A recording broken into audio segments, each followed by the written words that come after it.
নমস্কার। Steel authority of India লিমিটেডের পক্ষ থেকে একটি নতুন চাকরির বিজ্ঞপ্তি বেরিয়েছে, যেখানে তোমরা কোনো অ্যাপ্লিকেশন ফিস না দিয়েই, কোনো রিটেন এক্সাম না দিয়ে ডাইরেক্ট ওয়াক ইন ইন্টারভিউয়ের মাধ্যমে তোমরা কিন্তু 336 বেডের মাল্টি স্পেশালিটি হসপিটালে চাকরির সুযোগ পাচ্ছ। এবং যেহেতু এটা একটা সেন্ট্রাল জব, সেখানে কিন্তু ভালো স্যালারিও থাকবে। তো চলো আমরা এই ভিডিওতে দেখে নিই তোমরা কীভাবে এই জবের নোটিফিকেশানটি ডাউনলোড করবে এবং কত ভ্যাকেন্সি বেরিয়েছে, কারা কারা অ্যাপ্লাই করতে পারবে, কত বয়সে ছাড় দেওয়া হয়েছে, এছাড়া স্যালারি কত এবং কিভাবে অ্যাপ্লাই করতে হবে, কবে ইন্টারভিউ, কী কী ডকুমেন্ট নিয়ে যেতে হবে, সবই এখানে আমরা আলোচনা করব। তোমরা যদি এরকম নতুন নতুন চাকরির বিজ্ঞপ্তি জানতে চাও তবে অবশ্যই আমাদের এই চ্যানেলটিকে সাবস্ক্রাইব করো এবং ভিডিওটি পছন্দ হয়ে থাকলে অবশ্যই লাইক করো এবং তোমরা অবশ্যই জানাও যে তোমরা কোন কোন জেলা থেকে এই ভিডিওটি শুনছো। অ্যাডভার্টাইজমেন্ট নাম্বার 2526/hospital/02 এর আন্ডারে তোমাদের পশ্চিমবঙ্গের বার্নপুর হসপিটালে কিন্তু এই নিয়োগটি করা হবে। তোমরা দেখে নাও যে কোন কোন পদে তোমাদের পোস্টিং হতে পারে এবং কত ভ্যাকেন্সি। তোমাদের এই নোটিফিকেশানটি প্রফিসিয়েন্সি ট্রেনিস হিসাবে কিন্তু তোমাদের হায়ার করা হচ্ছে। তোমাদের এখানে ওটি টেকনিশিয়ান, যেখানে মোট 3টি পোস্ট, ড্রেসার্স 2টি পোস্ট, এক্সরে টেকনিশিয়ান 2টি পোস্ট, ইসিজি টেকনিশিয়ান 2টি, অডিওমেট্রিস্ট 1টি পোস্ট, ফার্মাসিস্ট 2টি, laboratory and blood centre technician 3টি post, pulmonary function test technician 1টি পোস্ট। এরকম বেশ অনেকগুলো পোস্ট বেরিয়েছে। তোমরা যারা জিএনএম বা এএনএম করেছো তারা কিন্তু এই ভ্যাকসিনেটর অর্থাৎ 11 নাম্বার পোস্ট, যেখানে একটি মাত্র পোস্ট আছে বা ভ্যাকেন্সি আছে, সেখানে কিন্তু অ্যাপ্লাই করতে পারবে। এছাড়া যারা তোমরা বিএসসি নার্সিং এবং জিএনএম করেছো তারা কিন্তু নার্স, যেখানে টোটাল তোমাদের 15টি পোস্ট বেরিয়েছে, সেখানে কিন্তু অ্যাপ্লাই করতে পারবে।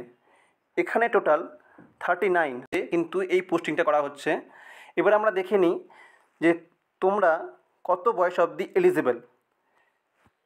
দেখে নাও, তোমাদের এখানে মেনলি প্রফিসিয়েন্সি ট্রেনিং নার্স এবং প্যারামেডিক্স পদে পোস্ট করা হচ্ছে, যেখানে জেনারেল ক্যান্ডিডেটরা 30 বছর অবধি কিন্তু তোমরা ছাড় পাচ্ছ, মানে তোমরা 30 বছর অবধি বয়স থাকলে পারে তোমরা অ্যাপ্লাই করতে পারবে। এছাড়া ওবিসিরা 33 বছর অবধি, এসটি এসসিরা 35 বছর অবধি কিন্তু তোমরা অ্যাপ্লিকেবল। এই বয়সটা হতে হবে তোমাদের অবশ্যই 28/8/2025 সাল অবধি। এবার আমরা দেখে নিই যে কারা কোন পোস্টে অ্যাপ্লাই করতে পারবে এবং তার জন্য মিনিমাম এবং ডিজারেবল কোয়ালিফিকেশান কী। ওটি টেকনিশিয়ানদের জন্য কিন্তু 12 পাস এবং তার সাথে diploma in operation theatre technology from any university or institute recognised by central or state government, minimum 2 years duration. তোমরা যদি 2 বছরের কোনো কোর্স করে থাকো ওটি টেকনোলজির উপরে, তবে কিন্তু তোমরা এখানে অ্যাপ্লাই করতে পারবে। সেটা দেখে নাও, ড্রেসার্স যারা 12 পাস করেছো এবং ডিপ্লোমা করেছো বা কোনো সার্টিফিকেট কোর্স করেছো ড্রেসার্সের উপরে, তারা কিন্তু অ্যাপ্লাই করতে পারবে। এছাড়া এক্সরে টেকনিশিয়ান যারা ডিপ্লোমা করেছো মেডিকেল রেডিওলজি টেকনোলজির উপরে, তারা কিন্তু এখানে অ্যাপ্লিকেবল। নেক্সট, ইসিজি টেকনিশিয়ান যারা 12 পাস করেছো এবং ডিপ্লোমা করেছো ইসিজি টেকনিশিয়ানের উপরে, তোমরা কিন্তু এখানে অ্যাপ্লাই করতে পারবে। এখানে কিন্তু কোনো এক্সপিরিয়েন্স চাওয়া হয়নি। তো তোমরা যারা ফ্রেশার্স, তোমরা যারা এই বছরই 2025-এ যারা পাস করেছো, তোমরাও কিন্তু এখানে অ্যাপ্লাই করতে পারবে বা ইন্টারভিউর জন্য যেতে পারবে। অডিওমেট্রিক্সের জন্য ডিপ্লোমা ইন অডিওলজি থাকতে হবে। নেক্সট, ফার্মাসিস্টের জন্য তোমাদের ডিপ্লোমা ইন ফার্মাসি থাকতে হবে অবশ্যই। এছাড়া তোমরা যদি ব্যাচেলার ইন ফার্মাসি থাকে, তোমরাও কিন্তু অ্যাপ্লাই করতে পারবে। Next, laboratory and blood centre টেকনিশিয়ানের জন্য তোমাদের অবশ্যই ডিএমএলটি থাকতে হবে। এছাড়া কি যদি graduation in medical laboratory technology করে থাকে বা ডিএমএলটি করে থাকে, যাকে বলা হয় বিএমএলটি, থাকলেও কিন্তু তোমরা অ্যাপ্লাই করতে পারবে। এখানে কিন্তু তোমাদের এক্সপিরিয়েন্স চাওয়া হয়েছে, experience in licence blood centre of minimum 6 months for BMLT.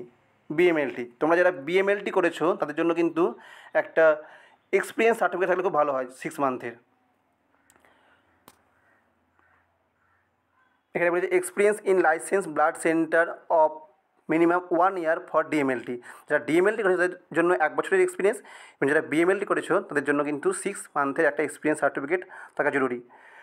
ওকে, তোমরা যারা পিএফটির জন্য অ্যাপ্লাই করতে চাও তাদের জন্য কিন্তু diploma in pulmonary function test টেকনোলজির উপর কোনো ডিপ্লোমা করা থাকলে কিন্তু তোমরা অ্যাপ্লাই করতে পারবে।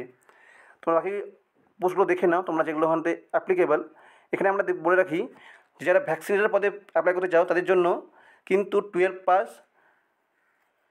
প্লাস এএনএম, জিএনএম বা বিএসসি নার্সিং করা থাকলে কিন্তু তোমরা অ্যাপ্লাই করতে পারবে। তোমরা যারা অলরেডি জিএনএম কোর্স করেছো তাদের জন্য একটা সুবর্ণ সুযোগ, এখানে নার্সে এবং তোমরা ভ্যাকসিনেটার পদেও কিন্তু অ্যাপ্লাই করতে পারবে। তোমরা নার্সিংয়ের জন্য দেখে নাও যে 12 প্লাস প্লাস জিএনএম করা থাকলে বা বিএসসি নার্সিং করা থাকলে কিন্তু তোমরা অ্যাপ্লাই করতে পারবে। ডায়ালিসিস টেকনিশিয়ানদের জন্য বলে রাখি তোমাদের কিন্তু শুধু ডায়ালিসিস টেকনিশিয়ানের উপরে ডিপ্লোমা করা থাকলে হবে না, এখানে তোমাদের কিন্তু উইথ 6 মান্থ ওয়ার্কিং এক্সপিরিয়েন্স চাওয়া হয়েছে। তো তোমরা যারা গ্র্যাজুয়েশন করেছো বা ডিপ্লোমা করেছো তোমাদের কিন্তু একটা 6 মান্থের সার্টিফিকেট ওখানে শো করতে হবে। এবার দেখে নিই যে কারা কারা অ্যাপ্লাই করতে পারবে। তোমাদের অবশ্যই এই সমস্ত কোয়ালিফিকেশানগুলো থাকতে হবে, এবং বয়স যদি তোমাদের ঠিকঠাক থাকে তোমরা কিন্তু অবশ্যই এখানে অ্যাপ্লাই করতে পারবে। এখানে দেখে নিই টেনিওর অফ এঙ্গেজমেন্ট। এখানে বলা হয়েছে যে each selected candidate shall be imparted 8 months training is defined areas as per their respective qualification or as per decision of the company। Company যেরকম ডিসিশন নেবে এবং তাদের কোয়ালিফিকেশান যেরকম হবে সেই অনুযায়ী তোমাদের কিন্তু 18 মাসে ট্রেনিং করানো হবে। 18 মাসের এটা কোর্স যেখানে তোমাদের স্টাইপেন্ড দেওয়া হবে এবং সেটা কিন্তু বেশ ভালোই হবে। তোমাদের যে the performance of the proficiency trainee nurse and paramedics so engage will be periodically reviewed on 6 monthly or annually। তোমাদের কিন্তু 6 মাসে বা বছরে কিন্তু তোমাদের যে পারফরমেন্স সেটা কিন্তু ইভ্যালুয়েট করা হবে। তোমরা দেখে নাও তোমার স্যালারি কীরকম হবে, তো সেটা স্টাইপেন্ড হবে, এছাড়া তোমাদের স্কিল অনুযায়ী কিন্তু আরও কিছু তোমরা অ্যালাওয়েন্স পাবে। এখানে তোমাদের যদি প্রেজেন্স 20 দিনের বেশি হয় তাহলে তোমরা কিন্তু 260 করে পার ডে পাচ্ছ। এছাড়া তোমাদের যদি 15 থেকে 19 দিনের মতো প্রেজেন্স হয় তাহলে কিন্তু তোমরা পার ডে 130 করে অ্যালায়েন্স পাচ্ছ। আর যদি তোমাদের 15 দিনের কম হয় তাহলে কিন্তু তোমরা কিন্তু কোনো অ্যালায়েন্স পাবে না, শুধু স্টাইপেন্ড পাবে। Next, working hours and leaves. এখানে বলা আছে তোমাদের এখানে কত ঘন্টা কাজ করতে হবে সেটাও কিন্তু বলা আছে। তোমাদের 8 আওয়ার্স আ ডে তোমাদের ডিউটি থাকবে, তোমাদের 48 আওয়ার্স ইন আ উইক কাজ করতে হবে, অর্থাৎ 48 ঘন্টা কিন্তু সপ্তাহে কাজ করতে হবে। তোমরা কিন্তু একদিন ছুটি পাচ্ছ। তোমরা দেখে নাও এখানে আর কি বলা আছে। এবার আমরা চলে আসি যে কীভাবে তোমাদের অ্যাপ্লাই করতে হবে বা সিলেকশন প্রসেস কী। Selection of the candidate engage দেখে নাও will be done through walk in interview at, কোথায় বলা আছে যে SAIL ISP opposite Burnpur post office, post Burnpur 713325, যেটা pin number, Paschim Bardhaman, West Bengal. Reporting time কিন্তু 10টা থেকে 11টার মধ্যে। ডেট অফ ইন্টারভিউ, তোমরা যারা ওটি টেকনিশিয়ান, ড্রেসার্স, এক্স রে এই সমস্ত পদের জন্য তোমরা দেখে নাও অ্যাপ্লাই করতে চাও, তোমরা কিন্তু 15/9/2025 ওখানে গিয়ে অবশ্যই প্রেজেন্ট হবে। আর তোমরা যারা নার্সের জন্য অ্যাপ্লাই করতে চাও নার্সিংয়ের ইন্টারভিউটা হবে 16/9/2025 পরের দিন। কোনো কিন্তু চেঞ্জ বা টাইমের অল্টারনেট করা হবে না। নেক্সট তোমরা দেখে নাও তোমাদের আর কী ডকুমেন্ট লাগবে বা তোমাদের থাকতে হবে। তোমাদের অবশ্যই একজন ইন্ডিয়ান নাগরিক হতে হবে। এছাড়া তোমাদের এই যে কোয়ালিফিকেশনগুলো বলা হয়েছে সেগুলো কিন্তু অবশ্যই থাকতে হবে। তোমাদের কী ওখানে নিয়ে যেতে হবে ফিল্ড অ্যাপ্লিকেশন ফরম্যাট, যেখানে একটা অ্যাপ্লিকেশন ফরম্যাট দেওয়া হয়েছে এই পিডিএফের নিচে, তোমাদেরকে এখনই দেখিয়ে দেবো, সেটা কিন্তু অবশ্যই ফিল আপ করতে হবে with additional passport size recent colour photograph. তোমাদের 2টো কালার ফটোগ্রাফ থাকতে হবে।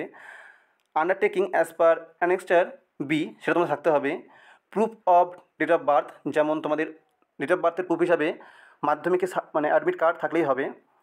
এছাড়া মাধ্যমিক, উচ্চ মাধ্যমিকের মার্কশিট অ্যান্ড সার্টিফিকেট, ডিপ্লোমা বা ডিগ্রি থাকলে পারে তাদের পাসিং সার্টিফিকেট এবং মার্কশিট থাকতে হবে। এছাড়া এক্সপিরিয়েন্স সার্টিফিকেট থাকলে তোমরা সেটা নিয়ে যেতে পারো অবশ্যই। এনওসি ফ্রম প্রেজেন্ট এমপ্লয়ার, যারা তোমরা এমপ্লয়ি সেখানে কিন্তু তোমাদের এনওসি দেখাতে হবে, শো করতে হবে। এছাড়া ফটো আইডেন্টি প্রুফ যেমন আধার কার্ড বা প্যান কার্ড বা ড্রাইভিং লাইসেন্স, পাসপোর্ট বা ভোটার কার্ড থাকতে হবে অ্যাড্রেস প্রুফ হিসাবে।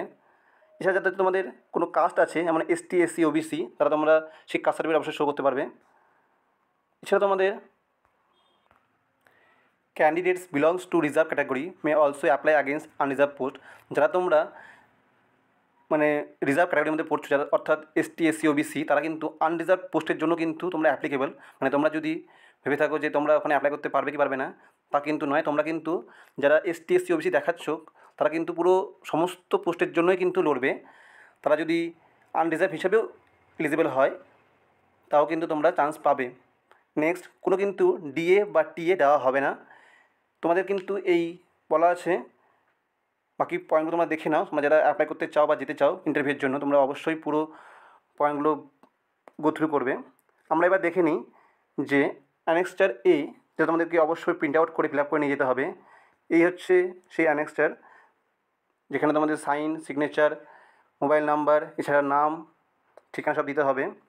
তোমরা কিন্তু এই অ্যাপ্লিকেশনটি অর্থাৎ এই পিডিএফটি কিন্তু তোমরা আমাদের হোয়াটসঅ্যাপ চ্যানেল থেকে পেয়ে যেতে পারো। তোমরা যারা এটি ডাউনলোড করতে চাও তোমরা অবশ্যই আমাদের হোয়াটসঅ্যাপ চ্যানেলে যুক্ত হয়ে যাও।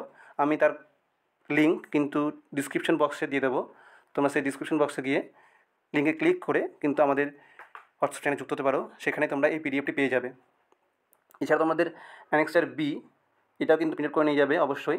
Application for the format for engagement of proficiency training nurse and paramedics, এখানে ওয়াকিং ইন্টারভিউ। এখানে তোমাদের ছবি অ্যাটাচ করতে হবে, কালার ফটোগ্রাফ, সেলফ অ্যাটেস্টেড করতে হবে।